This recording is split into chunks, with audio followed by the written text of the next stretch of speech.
오!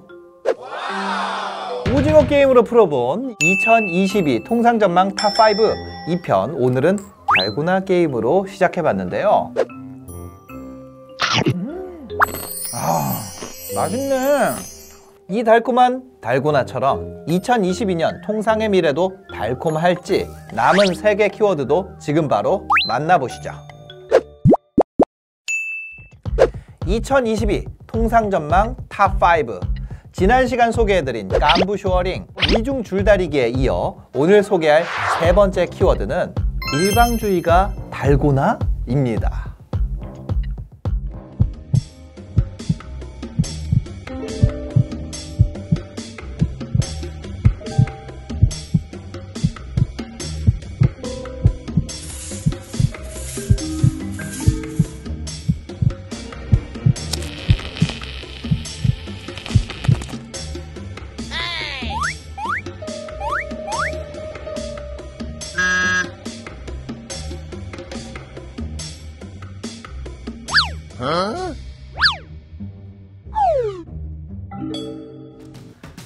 WTO 창설 이후 통상 질서는 규범 중심의 다자무역주의로 유지되어 왔습니다. 그런데 몇 년 전부터 통상계의 대세였던 다자간 무역주의가 지기 시작하고 개별 국가의 법률과 조치를 일방적으로 타국에 적용하는 일방주의 무역 기조가 힘을 얻기 시작했는데요. 이 일방주의가 득세하게 된 배경, 첫 번째 배경으로는 미중의 패권 줄다리기입니다. 지난 트럼프 정권은 자국 우선주의를 선언하며 경제, 정치, 사회, 국제 관계에서까지 자국민의 이익을 최우선시하는 정책을 발표했는데요. 그 중에 하나가 바로 미국 무역법 301조의 부활이었습니다. 사실 무역법 301조는 1975년 제정되고 2001년 이후 거의 사용되지 않아서 사장되다시피 한 법이었는데요. 2018년 미국이 중국의 강제 기술 이전 문제에 대해 301조 조치를 강행하면서부터 다시 부활되었고요. 바로 이 일을 계기로 일방적 조치 중심으로 국제 통상 질서가 조금씩 변하기 시작했습니다. 301조는 가트나 WTO 분쟁 해결제도 상소기구를 활용한 다자 방식의 분쟁 해결이 아닌 국내법을 이용한 독자적인 조치로 외국의 관행이 불공정하고 미국 무역에 제한을 미쳤다고 판단하는 경우 관세 인상 등의 조치를 일방적으로 시행할 수 있는 것이라 다자주의를 주장하는 국가에선 충분히 반발할 수 있는 조치였던 거죠. 하지만 미국은 301조를 근거로 중국에 대한 조사를 개시했습니다. 2018년 7월부터 2019년 9월까지 약 5차례에 걸쳐 중국산 수입품 3,620억 달러에 대한 10에서 20%의 관세를 일방적으로 부과했습니다. 또 미국은 중국 내 인권 문제와 수출 통제에 대한 제재와 법안도 입안했는데요. 위구르족 인권 및 강제 노동에 관한 법안들과 미국의 수출 통제 개혁법이 바로 그겁니다. 이 법안들로 위구르 인권 문제에 관련된 중국 제품의 수입을 금지하고 미국의 기술이 활용된 제품들이 화웨이 본사 또는 계열사로 수출될 수 없도록 조치했습니다. 이 같은 조치에 대해서 중국도 반도체 국산화 정책을 추진하고 중국 수출 통제법을 제정하면서 맞불 대응을 펼치고 있는데요. 과연 끝없는 줄다리기가 어느 쪽의 승리로 끝날지 궁금해집니다. 일방주의가 득세하게 된 배경 두 번째가 있는데 바로 신통상 이슈에 대한 동상이몽입니다. 이전의 통상은 무역, 경제, 정치적 이슈 등의 전통적 가치에만 그 이슈가 한정되어 있었다면요. 21세기 요즘의 통상은 환경, 디지털, 인권 문제까지 그 범위가 점차 확대되어 가고 있습니다. 다양한 통상의 범위만큼 새로운 규범의 필요성도 점점 커져가고 있겠죠.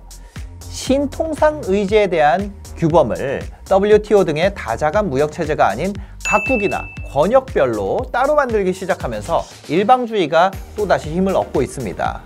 신통상 의제 중 가장 대표적인 것이 환경이고 그 중에서 가장 유명한 입법안이 EU의 탄소국경 조정제도죠. 줄여서 CBAM이라고 불리는 이 법안은 세계 어떤 국제협정 또는 조약에서도 논의된 적이 없는 EU에서 일방적으로 추진하고 있는 환경정책입니다.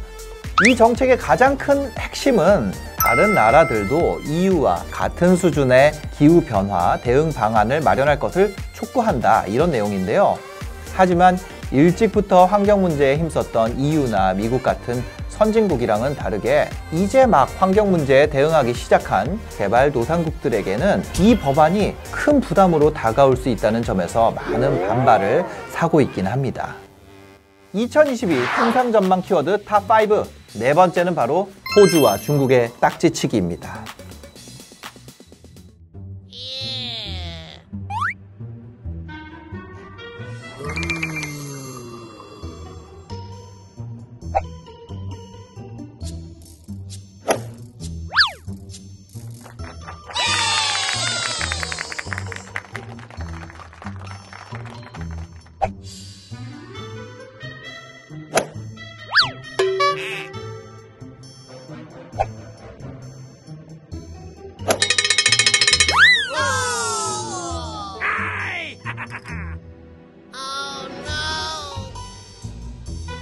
딱지치기, 저도 참 좋아하는데요.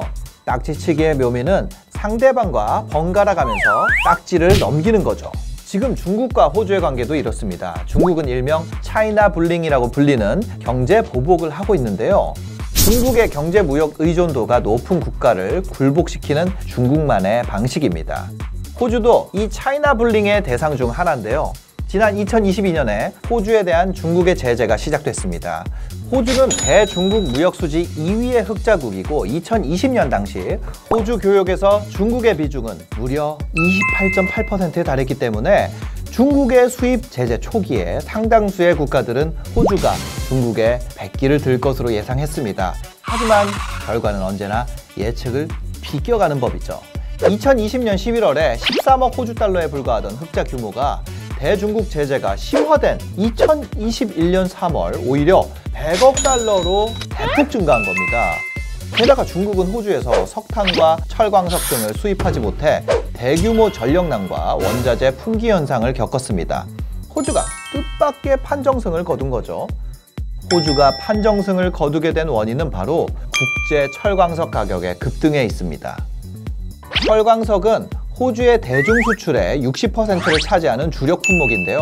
중국은 자국에서 사용하는 철광석의 80%를 수입에 의존하고 있고 그중 60%를 호주에서 조달합니다. 여기서 잠깐, 중국이 호주에서 철광석 수입을 줄이겠다고 하면 큰 타격이 있을 게 눈에 보이시죠? 중국이 호주산 철광석 수입을 줄였지만 지금 보이는 그래프처럼 철광석 가격 상승폭이 워낙 커서 나머지 품목의 중국 수출 감소폭을 상쇄하고도 남았습니다. 행운의 여신이 호주를 도운 거죠. 호주의 판정승 두 번째 원인은 호주산 품목의 수출국 다변화가 있습니다. 2020년 5월 중국은 호주산 보리의 73.6%라는 고율의 반덤핑 관세를 부과해버렸는데요. 이 때문에 대중국 수출이 무려 99% 가까이 감소하며 호주에 위기가 오는 듯 했습니다. 하지만 그해 10월 호주가 사우디아라비아라는 대체 시장을 확보하면서 대중 수출 금액을 상회하는 보리를 사우디아라비아에 수출하게 됩니다. 호주의 판정승 마지막 원인은 호주 내 반중 정서의 확산입니다. 홍콩 사태와 신장 위구르 지역 인권 문제 등이 부각되면서 호주 안에서도 반중 정서가 확산되었는데요. 실제로 2015년엔 약 75%의 호주 국민들이 중국은 호주의 경제 파트너입니다, 이렇게 답변을 했었는데 2021년엔 60% 이상이 중국이 호주 안보에 위협이 되는 국가라고 대답했습니다. 이 같은 인식 변화로 호주 국민들은 자국의 피해를 무릅쓰고서라도 강경한 외교 대책을 해야 한다는 것에 의견을 모아준 겁니다. 2021년 호주의 판정승으로 끝난 호주와 중국의 무역 분쟁, 2022년엔 어떻게 될까요? 먼저 호주의 악재는 철광석 가격이 8월을 정점을 찍었다는 거예요. 그 이후로 급락하고 있고 중국이 철광석 공급망 다변화를 꾀하고 있다는 거죠. 거기에 코로나19 이후에 관광 등 서비스 영역으로 분쟁이 확대가 되고 있다. 이 부분도 악재 중에 하나입니다. 호주와 중국, 끝나지 않을 것 같은 힘싸움.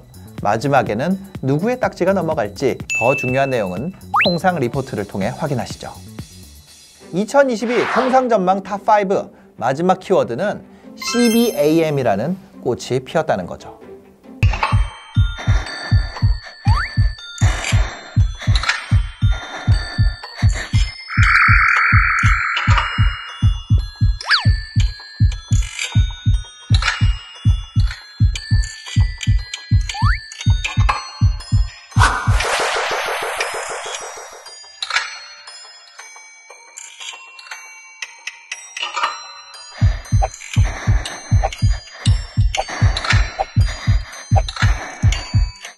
CBAM이 뭐냐? 탄소 국경 조정 제도입니다. 통상담소에서도 한 회 주제로 다뤘을 만큼 세계 통상계의 커다란 이슈입니다. 7월 14일 EU가 발표한 CBAM이 환경 논의의 판도를 완전히 바꿔놨기 때문인데요. 지난 7월에 EU위원회 발표에 따르면 2026년 1월에 이 법안이 본격 시행될 예정입니다.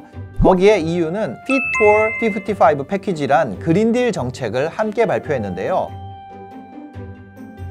CBAM과 Fit for 55 패키지는 환경과 통상을 연결지은 법안이라는 점에서 의미가 크지만 반대로 환경 문제를 통상에까지 확대했다는 점에서 엇갈린 반응들을 보이고 있습니다.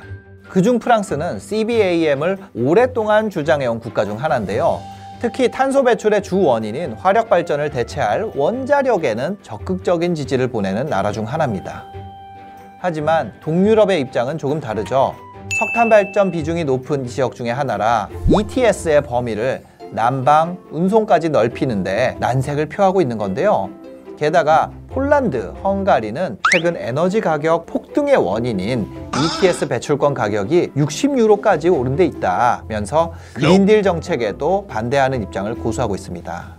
다만 에너지 부족 현상에 도움이 될 원자력에는 찬성 입장을 보이고 있죠. 반대로 재생에너지 비율이 높은 독일은 원자력을 친환경 에너지로 분류하자는 주장에는 반대하고 있지만 ETS를 운송, 난방 범위로 확대하는 데는 찬성하고 있습니다. 제조업 비중이 높은 독일은 CBAM 도입에 신중한 입장인 거죠.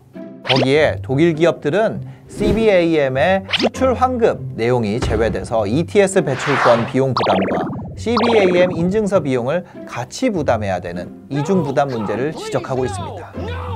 중국, 브라질, 남아공, 인도 등 일명 베이식이라고 불리는 신흥성장국과 러시아 등은 EU의 CBAM은 불공정한 조치라면서 불만을 표시하고 있습니다.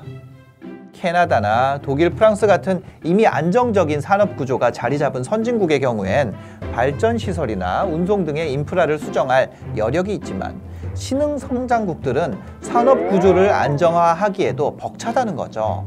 그래서 이 CBAM은 선진국이 신흥성장국을 배려하지 않는 일종의 역차별이다 라고 주장하고 있습니다. 세계 각국의 입장이 첨예하게 대립하는 가운데 2022년 CBAM의 관전 포인트는 세 가지입니다. 첫 번째, EU의 CBAM이 2026년부터 진짜로 실행이 가능할까? EU 영내에서도 서로 다른 입장을 취하는 뜨거운 감자 같은 존재이기 때문에 이 입법안이 정말 실현될지는 2022년 입법이 될지부터 지켜봐야 알 수 있을 것 같습니다. 둘째, 미국이 EU를 지지할지 아니면 견제할지 2022년 미국의 중간선거 결과가 어떻게 될지입니다. 현재 미국은 EU와 CBAM에 관해 적극적인 협상을 하겠다 액션을 취하고 있지만 아직 그 속내는 알 수가 없다고 말씀드렸었죠. 또 바이든 정부가 소속된 민주당이 중간선거에서 진다면 환경정책의 방향성이 바뀔 수도 있죠. 마지막 관전 포인트는요, 무역 상대국들의 대응입니다.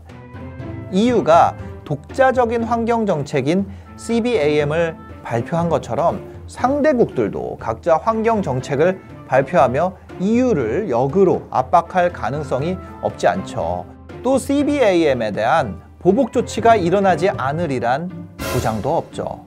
이 CBAM이 통상계 새로운 갈등의 원인이 될지 아닐지 그 자체가 미지수입니다. 지난 시간과 이번 시간 2주에 걸쳐 2022 통상전망 키워드 탑5를 오징어 게임 컨셉으로 설명드렸습니다. 2021년을 강타한 K 콘텐츠 오징어 게임. 다양한 게임과 그 속에 숨은 복수, 배신, 우정, 그리고 욕망까지. 어쩌면 지금의 혼란한 통상계랑 닮아 있을지도 모르겠네요. 혼란한 2021년에 이어 2022년의 통상계 전망이 궁금하다면 더보기란 링크에 있는 통상보고서를 참고해주세요. 지금까지 통상담소의 MC 신사임당이었습니다. 감사합니다.